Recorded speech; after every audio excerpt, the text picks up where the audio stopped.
Hello माय YouTube family, कैसे हो आप सब। स्वागत है आप सभी का हमारे यूट्यूब चैनल पूनम राज ऑफिशियल में। तो आज है सावन का पहला सोमवारी, तो सुबह का तो पूजा पाठ मैंने कर लिया है आराम से। अब शाम का समय हो चुका है और बारिश रह रही इतना तेज आवता नहीं कि क्या बताई, बहुत तेज बारिश होता।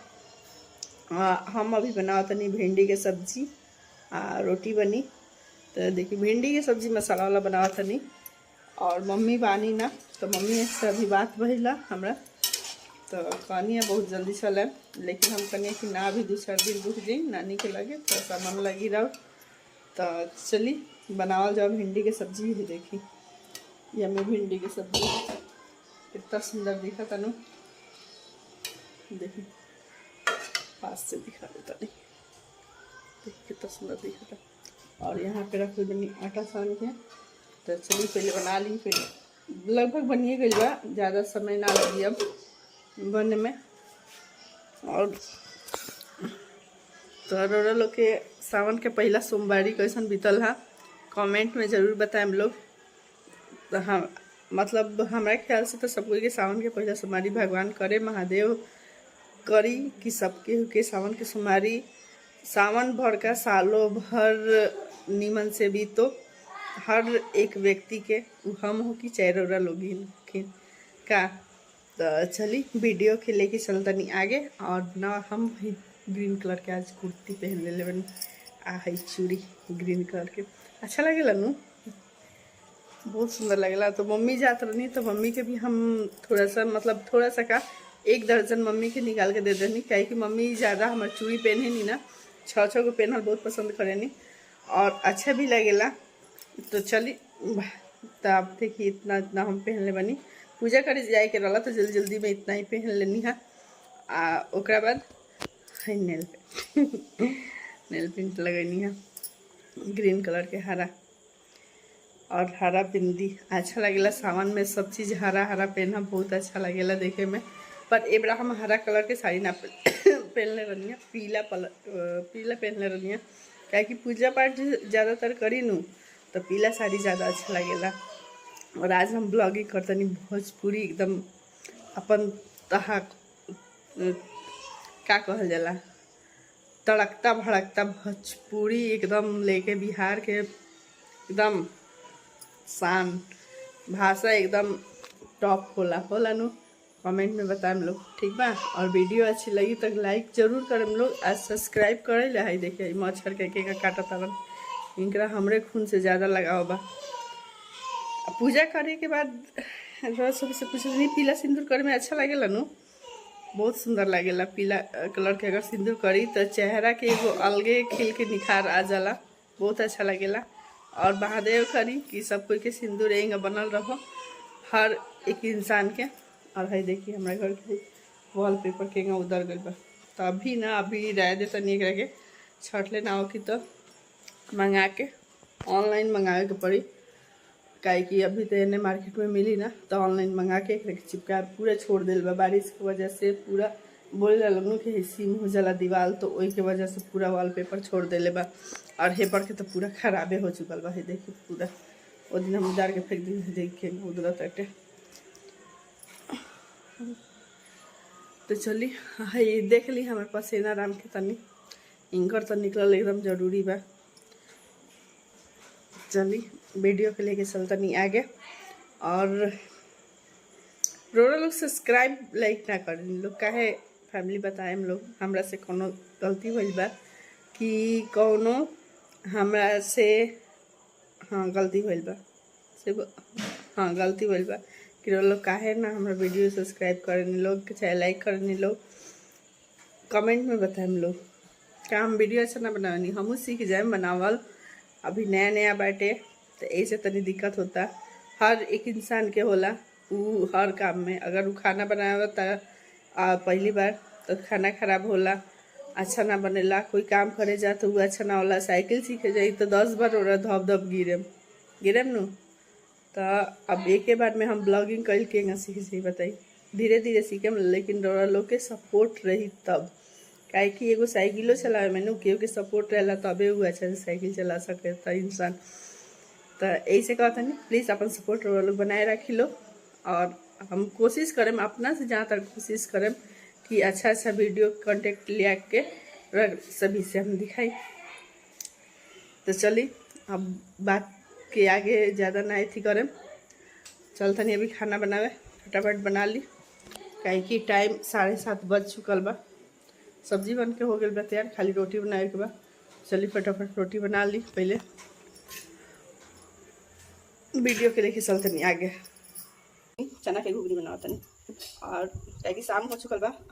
तनी मोबाइल के काम करता नहीं है, इंस्टाग्राम के और यूट्यूब के, तो लेट हो गई है। बच्चा लोग खाना दोपहर के खा ले वालों, लेकिन अब थोड़ा चना उबाल के रख ले रही है, वही के जाता नहीं घुगनी बनावे, फुला दे रही है रात के, और सुबह उबाल के खाना बनाने के समय उबाल के ओकरा के रख दी।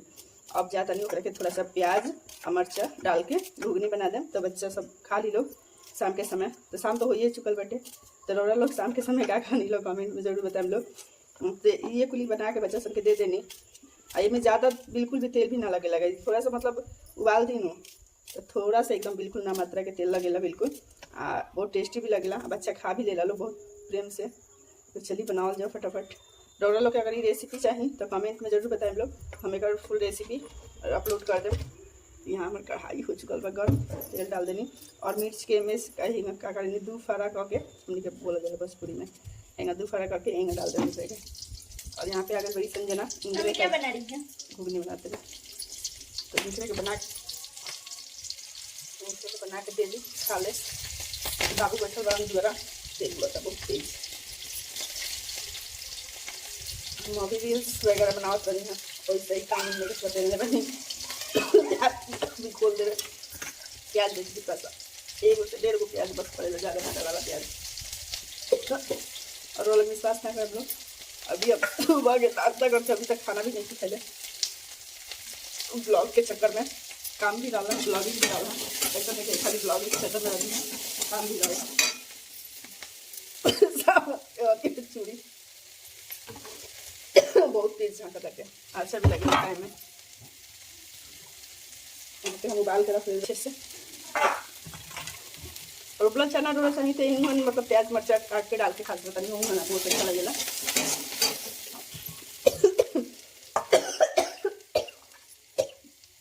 सारी चल रही है, सारी सामान पेन के गुड़ काम होला ना, केकरा साथ ज़्यादा प्रॉब्लम होनी है, अधिकतर औरत लोग के साथ ही होला। और लोग के संगे होला तो कमेंट में बताएं लोग, हमारा संगे बहुत ज़्यादा होला। हम सूट पहन के काम कर लें, जितना रोड़ा काम करें उतना हम करके रख दें, और नाइटी पहन के वक्त साड़ी पहन के लोग कह दें लोग हमरा से काम करेंगे। जय श्री राम, हमरा से ना हो, थोड़ा बहुत कर दें। हाँ ऐसे पहन सकता नहीं, जब वगैरह करे जाए चाहे कोनो पार्टी फंक्शन पर फैमिली वाला वहाँ पे हो सकता नहीं, लेकिन एक सब डिनर कह दें लोग पहन के घर में रहे के हमरा से ना रही।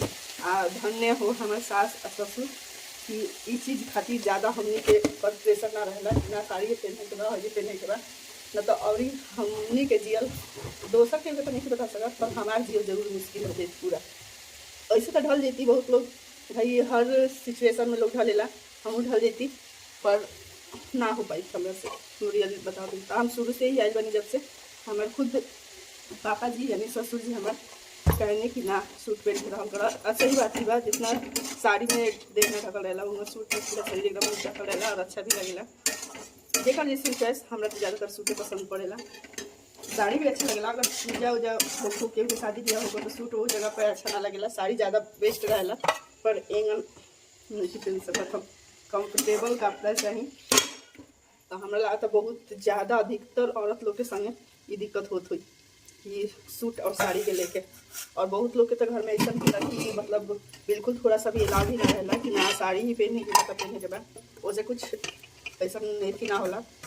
बस अपन सोच सही रहे के चाहिए, सोच सही बात सब चीज़ सही बैठे। हम हमार कहली बटे सोच सही रही हर इंसान के, तो कोई भी ना बोलने के बाद से कहे कि हम जानते नहीं कि कपड़ा से केहू के जज ना कर जाला, केहू के सोच से जज कर जाला कि हाँ ओकर सोच का बैठे। और हमरा प्रति हमरा फैमिली के प्रति हमार का सोच बा वो हमने के खुद जानता नहीं। सब बहुत लोग बाटे जैसे हम ही बानी, ससुराल में जब आयल रहनी सूट पहनत तो बहुत हमरा घर के लोग ज़्यादा बा, पर बाइली लोग ज़्यादा ई करत रहे कि सूट पहनत रही इनका पतो फलाना के पतो या सूट पहनत या तो कुछ ना। आज वही लोग बाटे कि खुद भी पहने लोग, पतोह के भी पहनावे लोग, पर उस समय वो लोग के मती भ्रष्ट हो गए रहे। खुद हमार ससुराल के लोग कहता नहीं, हमारा घर के लोग के ना, बायली लोग के, हमारे घर के लोग कभी भी हमरा के नहीं के कहले कि तरह सूते के पहनेंगे। हम कभी बुझाइले ही नहीं के कि हम ससुराल में बने, ये सब बना के रखे बने उंगन हम बानी भाई। भगवान परस की साथ घर दुश्मनों के लोग खिस्सा कहला कि साथ घर दुश्मनों के वैसे ससुराल मिलो। तो हम दुआ करम कि भगवान करे कि हम ससुराल सास ससुर लोग के मिले। चलिए थोड़ा सा पहले खाना खा ली, भूख बहुत तेज लगा बेटे। यही के चलते अगर कमीज रहती तो बहुत डांट सुनती। यूँ कहने कि सबसे पहले खाना खा, काम करके बाद में। और बस चलिए तनी इस ब्लॉग के यहीं तक मिलता है। नेक्स्ट ब्लॉग में वीडियो अच्छी लगी तो खूब सारा लाइक कर देम लोग, जाते जाते सब्सक्राइब कर मत भूलें लोग। और ये वीडियो लोग के कैसन लागल कमेंट में जरूर बताएं लोग।